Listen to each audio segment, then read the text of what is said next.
Jesus नाम का कोई व्यक्ति इस संसार में कभी भी पैदा नहीं हुआ।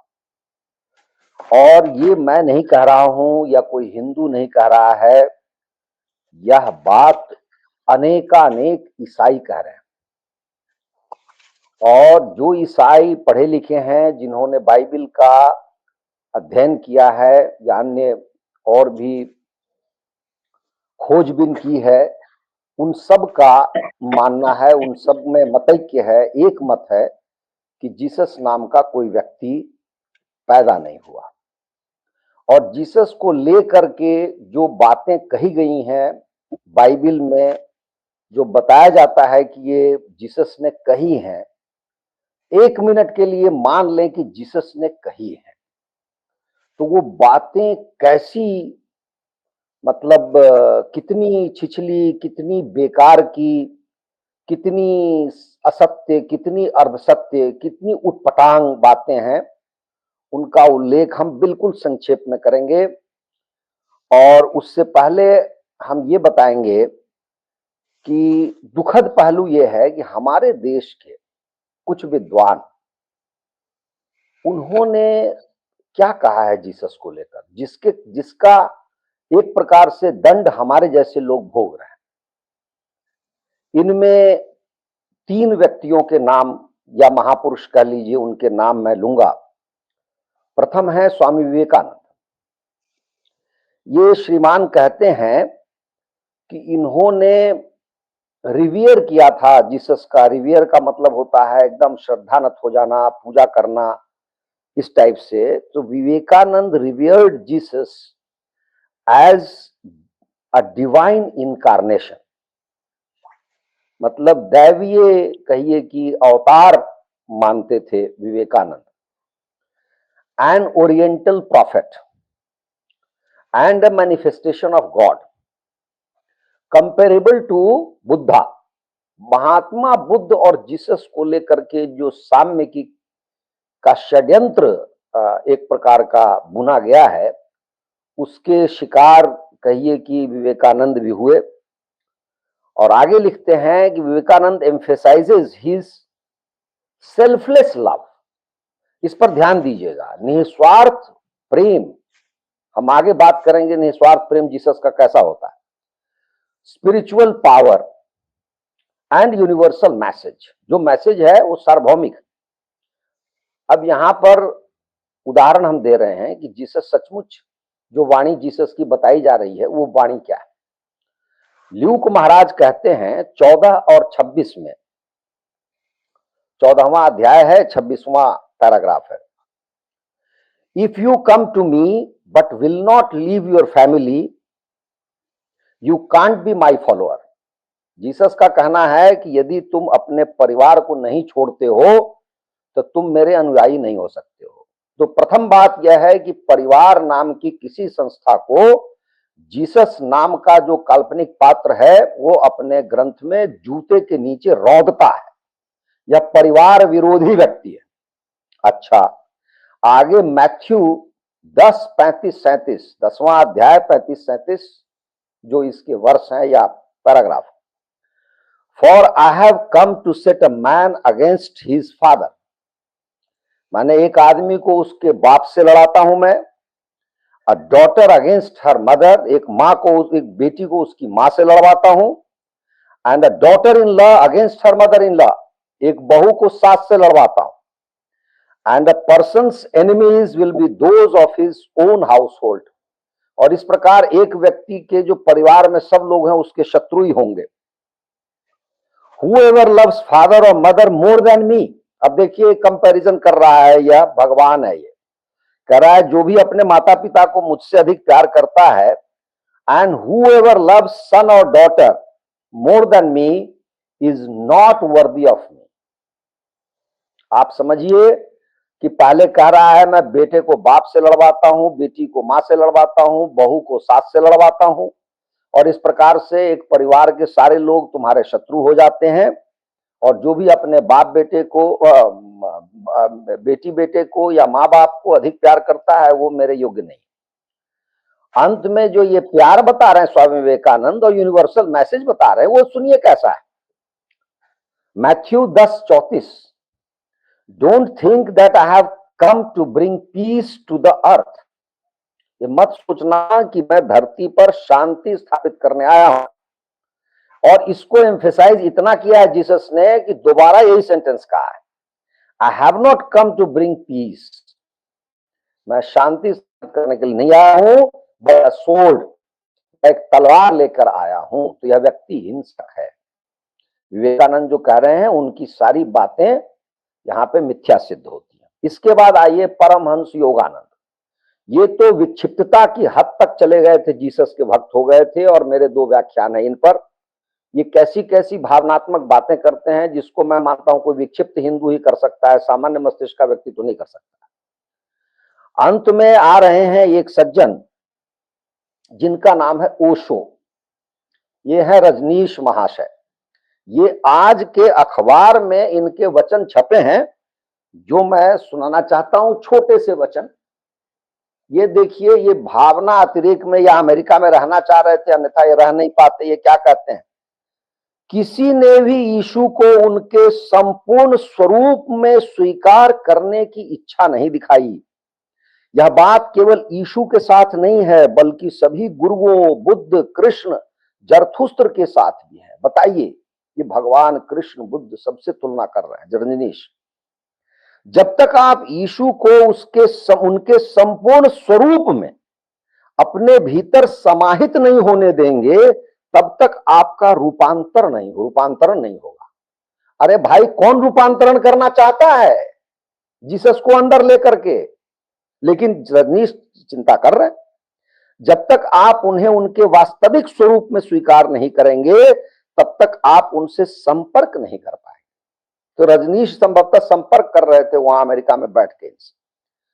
बाइबल में जीसस कई बार कहते हैं, मैं मनुष्य का पुत्र हूं, और उतनी ही बार वो यह भी कहते हैं, मैं परमेश्वर का पुत्र हूं। अच्छा, अपने आप में तो यही विरोधाभासी बात। अरे, एक बार वो गॉड का बेटा होगा या आदमी का बेटा होगा, और उसकी मां को तो कहा गया है कि वो स्पिरिचुअल पता नहीं क्या स्पिरिट से पैदा हुआ है। तो ये तो बाइबल को ही उल्टा कह रहे रजनीश, पता नहीं कहां से पढ़ के बता रहे हैं। ऐसा लगता है कि उन्हें इस बात का जरा भी आशय नहीं है कि इन दोनों में कोई विरोधाभास है। जो मैं कह रहा हूं विरोधाभास, वास्तव में कोई विरोधाभास नहीं। रजनीश को कोई विरोधाभास नहीं लग रहा। विरोधाभास हमारे मन में है, हम लोगों के मन में। उनका अस्तित्व दृश्य और अदृश्य, ज्ञात और अज्ञात के बीच समतावादी है। देखिए, समतावादी है। ये तो मार्क्स भी ऐसी भाषा नहीं बोलता जो रजनीश बोल रहे हैं। मार्क्स की आत्मा अभी तृप्त हो रही होगी कि रजनीश जैसा व्यक्ति समतावाद ढूंढ रहा है बाइबल में और जीसस की वाणी। यीशु और मसीह 2 किनारों के समान है, और किसी नदी का प्रवाह तभी संभव है जो 2 किनारे हों। यीशु वह नदी है जो इन दोनों किनारों के बीच बहती है। दोनों किनारे उनके हैं, वह उनके बीच विद्यमान है। 3 महापुरुषों की बात बताई। अब मैं एक ही व्यक्ति का उदाहरण दे रहा हूं जो ईसाई था, और देखिए कि उसने कितना बड़ा उपकार हम लोगों पर किया। ईसाइयों पर तो जो किया सो किया, हम लोगों पर कितना बड़ा उपकार किया। उसका नाम है M.M. मैंगेसेरियन। यह व्यक्ति अपने जीवन का सर्वांश दे दिया था चर्च को, और जीवन के प्रौढ़ काल में जब उसको बहुत अनुभव हो गया, बहुत पढ़ लिख लिया, तो 1909 की बात है कि उसने एक पुस्तक लिखी कि जीसस नाम का कोई व्यक्ति धरती पर नहीं आया था, और उसके जो प्रमाण है सारे अकाट्य हैं। पहला वो कहता है कि यदि इतिहास में किसी व्यक्ति के लिए प्रश्न किया जाए कि वो व्यक्ति धरती पर आया था कि नहीं, तो उसकी जीवनी ढूंढी जाएगी। उसका जन्म कहां हुआ, उसकी बाल्यावस्था कहां बीती, उसकी युवावस्था कहां बीती, वो कहां प्रौढ़ हुआ और कहां मरा। जीसस के विषय में पूरे बाइबल में वो कहां पैदा होता है उसका उल्लेख है, और फिर उसको भगाकर मिस्र ले जाया जाता है, इसका उल्लेख है। और एक 12 साल के लिए, वो भी गलत क्या है वो मैं आगे बताऊंगा, 12 साल की आयु में कहा जाता है कि उसको बैप्टाइज किया गया। इसके बाद सीधा आता है कि उसकी आयु 30 वर्ष की है, और वह व्यक्ति कुछ चमत्कार करता है और उसके बाद मार दिया जाता है। अब आप बताइए, उसने पढ़ाई की कि नहीं की, उसके दोस्त मित्र थे कि नहीं, उसके गुरु थे कि नहीं, उसकी युवावस्था क्या हुई, विवाह क्यों नहीं हुआ, ये जो सारी बातें उसके जीवन की वो है ही नहीं। तो एमएम मैंगेसेरियन ने ये प्रश्न उठाया कि ऐसा कोई व्यक्ति धरती पर हो ही नहीं सकता। उसके बाद आप विडंबना देखिए बाइबल का। बाइबल की विडंबना क्या है? उसमें लिखा है एक जगह कि 12 अपोस्टल्स है, 12 अपोस्टल्स है, लेकिन वो गिनती करने पर कभी 11 हो जाते हैं, कभी 13 हो जाते हैं। तो ये 12 की गिनती भी सटीक नहीं बैठती। दूसरा, एक कहता है कि उसको क्रूसीफाई किया गया, यानी सूली पर ठोका गया, मारा गया। दूसरा कहता है कि उसको फांसी दे दी गई। ये कितनी बड़ी विडंबना है, कितना बड़ा विरोधाभास है। अरे आप उसको सूली पे चढ़ा रहे हैं कि फांसी दे रहे हैं, यही नहीं पता आपको? क्योंकि वो पैदा हुआ ही नहीं था, बाद में गढ़ी गई बात। अच्छा, और एक देखिए, आज का दिन 25 दिसंबर का, कहते हैं आज वो पैदा हो गया जिसकी चर्चा हम कर रहे हैं। तो 25 को पैदा हो गया भाई, तो तुम कैलेंडर शुरू 1 जनवरी को क्यों कर रहे हो? ये 6 दिन का अंतर क्या हिसाब किताब में गड़बड़ी है, क्या में गणना दोष है, या वो पैदा ही नहीं हुआ, या हुआ तो तुमको पता नहीं चला? 6 दिन का अंतर हमारे रामनवमी और कृष्ण जन्माष्टमी में क्यों नहीं अंतर होता भाई? लाखों साल हो गए, हजारों साल हो गए, पल दंड का अंतर नहीं होता। क्योंकि सत्य डगमग नहीं करता है, असत्य डगमगाता है। ऊपर से कहो कि जिस दिन मरा वो दिन फ्राइडे था। अरे ठीक है, कोई मरता है तुम उत्सव मनाओ, अच्छी बात, तुम गुड फ्राइडे कहते हो, हमें कोई दिक्कत नहीं।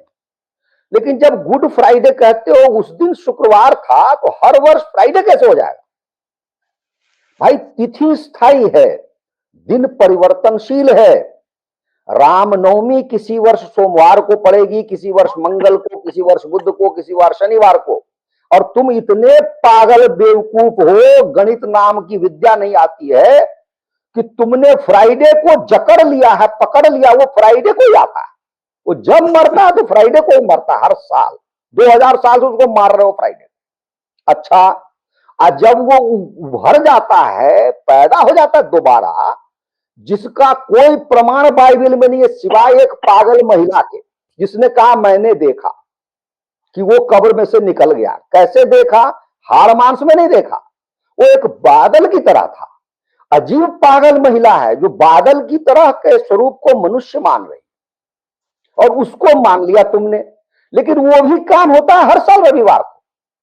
मानो उस समय रविवार रहा होगा, तो वो तो कभी सोम होगा, कभी मंगल होगा, कभी बुध होगा। तुम क्यों अटके हो रविवार पर? क्यों तुम संडे मनाते हो, पहले फ्राइडे मनाते हो? तो तुम मूढ़ मगज, तुमको कुछ नहीं पता, और दुनिया को बेवकूफ बना करके इस जीसस के नाम पर पता नहीं पिछले 1,500 साल में कितने लोगों की तो हत्या कर दी तुमने। अकेले अमेरिका में 9 करोड़ 80 लाख लोगों का संहार कर दिया, और हमारे देश में भी कितने लोगों को तुमने बेवकूफ बना दिया, और अभी भी बेवकूफ बनाकर वो चूरन बेच रहे हो। अंतिम बात यह है कि आप देखिए कि यूरोप में ईसाइयों को अकल आना शुरू हो गई। मैंगेसेरियन ने पढ़ाना शुरू कर दिया। मैंगेसेरियन से 60 वर्ष पूर्व अमेरिका में एक पुस्तक छपी थी 1856 में। वो बहुत ही उच्च क्वालिटी की कोटि की पुस्तक थी। उसका नाम ही है the self contradictions of the Bible. Bible में यदि जीसस एक जगह कहता है कि तुमको मैं प्यार करता हूं, तो दूसरी जगह कहता है मैं तुमसे घृणा करता हूं। एक जगह कहता है झूठ मत बोलो, दूसरी जगह कहता है तुम सच बोलो। वो क्या बोलना है उसको पता ही नहीं। तो एक आदमी ने किताब ही लिख दी, self contradictions of the Bible. तो ये 1856 की पुस्तक थी, जिसके आधार पर हमारे आदरणीय दयानंद सरस्वती जी ने 14वां सोलास लिखा।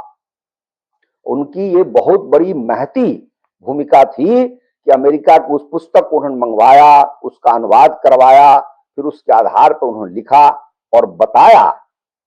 स्वामी दयानंद सरस्वती जैसा उच्च कोटि का मस्तिष्क मेरा नहीं है, न मेरा चरित्र इतना उच्च है। तो वो तो इतना ही कह के रह गए थे कि इस ग्रंथ की रचना अविद्वान ने की थी। मैं कह रहा हूं इस ग्रंथ की रचना महामूर्ख ने की है। जिसको न भाषा की समझ है न व्याकरण की समझ है, और कहते हैं कि आज भी चर्च में बैठकर लोग बाइबिल के व्याकरण को सुधार रहे जो आज तक नहीं सुधरा। क्यों ऐसा हुआ? क्योंकि तुम कहते हो पैदा हुआ इजराइल में, वहां की भाषा रही हिब्रू, तुम्हें हिब्रू आती नहीं, और एक सेंटेंस मैंने लिखा है, तुमने कहा कि 4 लोगों ने इसको लिख दिया, क्या नाम है? Matthew, mark, Luke, John. चलो इन 4 लोगों ने लिख दिया, मैंने मान लिया तुमने सही लिखा, लेकिन ये जो 4 लिखे हैं ये भी ओरिजिनल नहीं है। ये कहते हैं original version of Matthew now lost, written by his disciple Levi. अरे तुम क्या प्राणी हो यार, तुम्हारा कोई धर्म ग्रंथ है? तुम्हारे यहां कोई लेखक है कि नहीं? कैसे खो गया? पानी में बह गया, कुत्ता खा गया, बकरी खा गई, जैसे कुरान के बहुत पन्ने बकरी खा गए। तो तुम क्या हो भाई? और हम उसको कह रहे हैं जीसस है, उसको सूली पर चढ़ा दिया। शुरू में तुमने कुर्ता पजामा लबादा उड़ाया था, 800 साल बाद तुमको ध्यान आया कि नहीं उसको सूली पे चढ़ाया। ये तस्वीर पहले कहीं नहीं थी संसार में, मैंगेसेरियन ने सारी तस्वीरें छापी हैं। ये बड़ा लबादा ओढ़ा होता था, और इस जिस फ्रेम में इसकी तस्वीर बनती थी उसके चारों ओर कम से कम 100-200 स्वास्तिक के निशान होते थे। ये सारा हिंदुओं से उधार उठाया तुमने। भगवान कृष्ण की कहीं जो कहानी कथा चुरा ली, कहीं कुछ कर लिया, कहीं कुछ कर लिया। बाद में इसी के कारण तुमको महात्मा बुद्ध बड़े निकट दिखने लगे।